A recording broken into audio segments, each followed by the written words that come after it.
Dear 12th standard students, in this video we are going to learn the 8th sum from the exercise 5.1.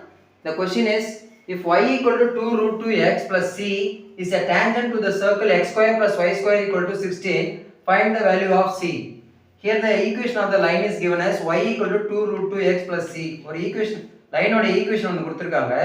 இந்த line இதோட tangent-ஆ இருக்குது அப்படின்னா c உடைய value என்னன்னு கண்டுபிடிக்க சொல்றாங்க. So from the line, இந்த லைன் கூட இதை கம்பேர் பண்ணுங்க. y equal to mx plus c I compare பண்ணுங்க. What is the value of m? You will get the value of m as 2 root 2. m உடைய value என்னது? 2 root 2. c வந்து c தான். c என்ற இடத்துல c தான் இருக்கு. In the place of a square என்ற இடத்துல நமக்கு என்ன இருக்கு? a square is equal to 16. That is a equal to 4. So a equal to 4 or a square equal to 16. அப்படியே இந்த கண்டிஷன்ல சப்ஸ்டிட்யூட் பண்ணுங்க. c square equal to a square into 1 plus m square. This is the condition for a line to be a tangent to the circle. So c square is equal to 4 square into 1 plus 2 into root 2 whole square.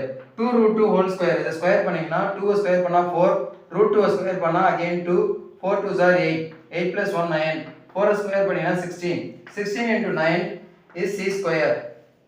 இதை into பண்ணீங்கன்னா you will get 144. அந்த root எடுத்தீங்கன்னா plus or minus 12. So the value of c is plus or minus 12. That's all. Thank you.